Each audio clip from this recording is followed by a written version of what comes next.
안녕하세요. 독일어 신문 읽어준 남자 독신남입니다.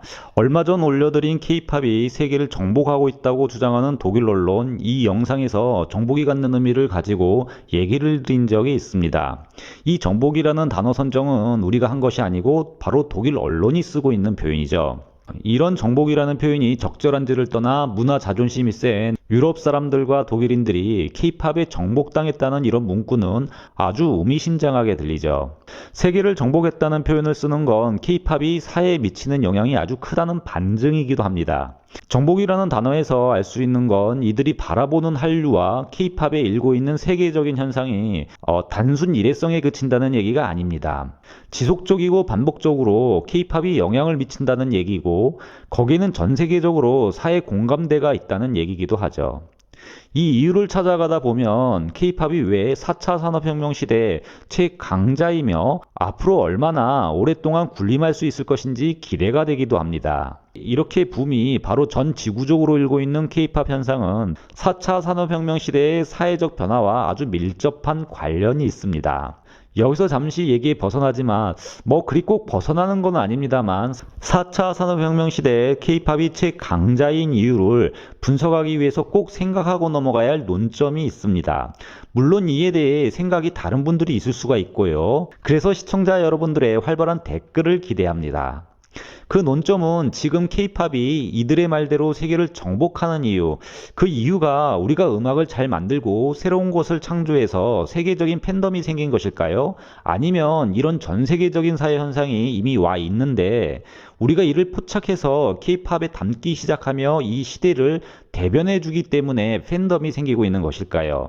쉽게 말해서 사회가 변하면서 K-팝 같은 종류의 음악에 대한 욕구가 먼저 있었고, 이를 K-팝이 담아낸 것인지 아니면 우리가 K-팝을 먼저 만들고 그 창의성에 끌려 K-팝에 대한 욕구, 팬덤이 나중에 생긴 건지를 지금 엿죽고 있는 겁니다.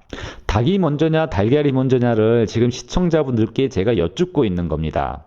오늘은 4차 산업혁명 시대에 변화하는 사회에서 K-팝이 어떤 의미인지 그 점을 말씀드리겠습니다. 저는 독일어 신문의 관점으로 세상의 모든 이야기를 전하는 독일어 신문을 읽어준 남자 독신남입니다.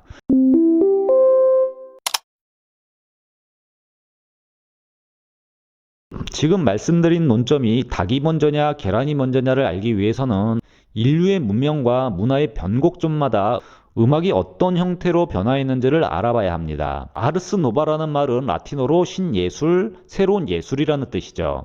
그럼 아르스 안티쿠아는 쉽게 추측하시겠죠? 바로 구예술, 옛예술이라는 뜻입니다. 신예술이라는 개념이 들어온 것은 바로 구예술의 흐름과 구분하기 위해서였죠. 그런데 이 아르스 노바, 아르스 안티쿠아라는 개념은 미술사에서 사용되는 용어가 아닙니다. 바로 음악사에 등장하는 용어죠. 이 아르스 안티쿠아와 아르스 노바를 가르는 분기점은 바로 르네상스입니다. 아르스 노바는 음악적인 면에서 중세와의 종식을 의미하였고, 그럼으로써 르네상스의 사회적인 현상들이 곳곳에 음악에 나타나게 되었죠. 여기서 음악은 종교 행사에서 찬양을 드리는 의미에서 이제 음악 자체의 그 의미와 음악성 또는 음악의 표현과 그 자체의 즐거움을 노래하는 쪽으로 바뀌게 됩니다. 즉 세상이 르네상스 시대에 인문학이 들어오기 시작하고 사람에 대한 관심이 높아지자 음악도 변한 세상 르네상스를 음과 멜로디에 담기 시작하며 함께 변했던 것이죠. 이는 너무나도 당연합니다. 사람들의 입에 불리기 시작하는 이 음악은 당연 그 시대의 공감대를 얻어내야 하기 때문이죠. 시대를 담아내는 것이 바로 예술입니다. 이런 현상은 우리가 조금만 시대를 거슬러 올라가도 똑같은 현상이 나오고 있다는 것을 알 수가 있습니다. 예전 서양에서 음악은 바로 신께 올리는 찬양이었고 성경의 메시지를 담아내야 하는 중요한 매체였죠. 즉 악기를 중심으로 한 반주곡보다 성악곡이 우선시되었고, 이에 따라 명확한 메시지를 전달할 수 있는 단성음악의 시대였습니다. 바로 그 대표적인 음악이 그레고리 성가죠. 그런데 고딕 양식의 건물들이 유럽 곳곳에 세워지고 찬란한 스테인글라스를 통해 전달되는 다채로운 빛살과 하늘 높게 솟고 있는 첨탑, 그리고 그 넓은 교회 공간에서 단성음악은 무료해지기 시작했죠. 고딕 시대로 환경이 변하고 시대가 바뀌자 사람들의 관점도 변했고 음악도 변해야 했습니다. 이에 따라 다성음악이 발달하게 되는 현상이 나타납니다. 즉 아르스 안티쿠아 시대의 다성음악은 고딕의 시작이었던 프랑스와 파리 노트르담에서 다성음악 2부와 사성의 오르가눔이 주목을 받기 시작합니다. 이렇게 다성음악의 주도권은 파리 노트르담 대성당에서 활동했던 노트르담 악파에게 있었고요. 그들을 통해 아르스 안티쿠아 시대의 음악의 한 페이지가 장식이 되죠. 바로 이렇게 노만네스크 시대에서 고딕이라는 세상으로 시대가 변하자 음악도 함께 변했던 겁니다. 지금까지 인류의 역사를 통틀어 가장 급변하는 시기는 아마도 4차 산업혁명 시대일 겁니다. 정보를 수집, 분석, 재생산, 유통까지 하는 시대와 그 속도는 예전에 비해 혁명적이라고 말할 수밖에 없죠. 이런 시대에 가장 중요한 단어가 등장을 했습니다. 바로 융합이죠. 경계가 나눠졌던 분야들이 합쳐지고 이에 따라 새로운 작품들이 만들어집니다. 사실 이런 류의 흐름은 늘 있어 왔죠. 자동차도 원래 모터가 달린 차라고 불렸습니다. 칼 벤츠가 세계 최초로 자동차를 만들었다고 주장하는 이유가 바로 자동차 특허 최초의 작품이기 때문인데요. 지금이야 자동차가 독립된 개념이지만 예전 자동차가 탄생하기 전 시절 벤츠라는 사람이 살았던 시대의 기준으로 보면 마차에 말을 떼고 모터를 단거나 다름이 없었죠. 한때 유명했던 워크맨도 이동성을 강조하며 가지고 다니는 포터블의 기능과 거대한 오디오의 기능을 융합했었고요. 스마트폰도 핸드폰과 컴퓨터를 융합한 개념입니다. 그런데 시간이 지나 4차 산업혁명 시대에 들어서서 이 융합은 상품에 국한된 것이 아닌 분야와 분야가 융합되는 더 큰 그림으로 나타나고 있다는 점이 특징입니다. 그리고 가장 큰 융합은 누가 뭐라 해도 오프라인과 온라인의 융합이죠. 이게 4차 산업혁명의 핵심이기도 합니다. 그래서 이를 디지털 트윈이라고도 제조업적에서는 부르고 있고 O2O 오프라인 온라인 매칭이 되고 있다는 개념이 등장하기 시작합니다. 두 세계가 서로 이렇게 카피를 해가고 융합이 돼가고 있는 거죠. 즉 지금은 융합의 시대로 접어들고 있고 이에 따라 소비자들이 보고 듣고 살아가는 환경이 바뀌어가고 있습니다. 더욱 온라인으로 제공되는 수많은 서비스로 사람들의 생활은 더욱더 다채로워졌고 주변 물건들은 융합되지 않은 것들이 없습니다. 모든 가전, 자동차, 스마트하우스, 스마트 도시 모든 것들이 융합되고 있는 거죠. 이 말은 무슨 말이냐? 소비자들은 이제 새롭고 다채로워진 그들의 라이프 스타일이 반영될 화려한 문화를 원하고 있는 거죠. 이를 반영하지 못하는 외국 팝들이 심심하게 들리는 이유가 바로 여기에 있습니다.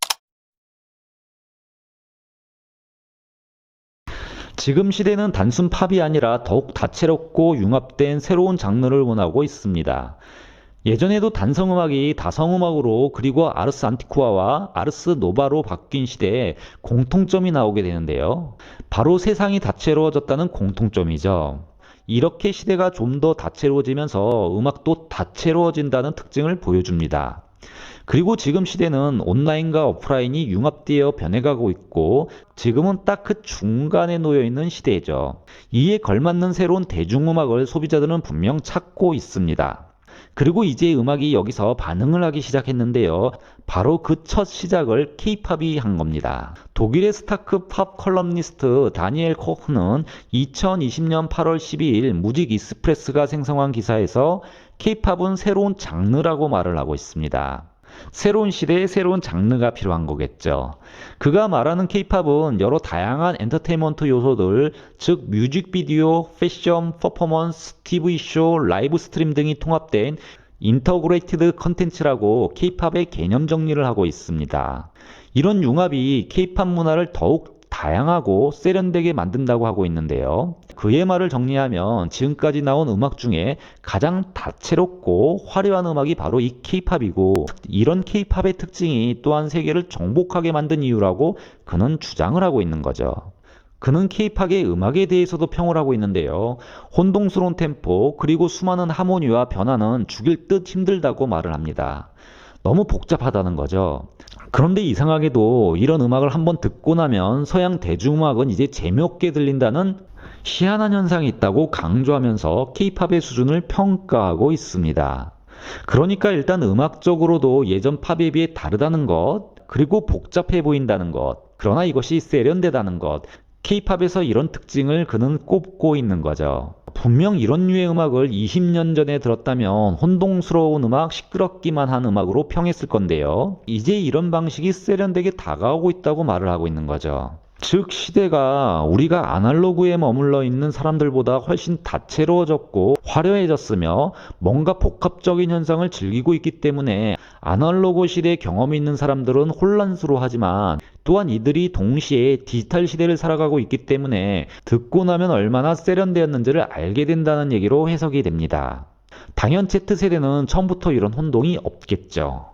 즉 K-팝이 새로운 음악을 만들어 K-팝의 시대를 연 것이 아니라 포노사피엔스가 작동하는 새로운 4차 산업혁명 시대에 사람들은 새로운 감성을 갖기 시작했고 이를 K-팝이 먼저 다른 어떤 팝보다 그려내기 시작한 겁니다. 물론 K-팝을 만드는 아티스트들이 이런 거대한 흐름에 대해 통찰하고 인문학적 사고로 변해가는 시장을 바라보지는 않았을 겁니다. 단지 그들은 새로운 트렌드, 새로운 시대, 이 시대의 음악 소비자들의 음악적 욕구에 예민했을 뿐이고요. 이에 따라 세련된 음악을 만들려고 노력했었겠죠. 음악가 자신들도 알게 모르게 이런 사회적 변화에 스며들기 시작했던 거고 이를 음악으로 극대화했던 것뿐입니다. 즉 K-팝은 4차 산업혁명 시대의 디지털 감성을 음악에 담아냈다는 말로 요약이 됩니다. K-팝이 디지털 감성에 얼마나 예민한지는 K-팝의 모든 것이 디지털 전략에 맞춰져 있다는 것을 보면 알 수가 있습니다.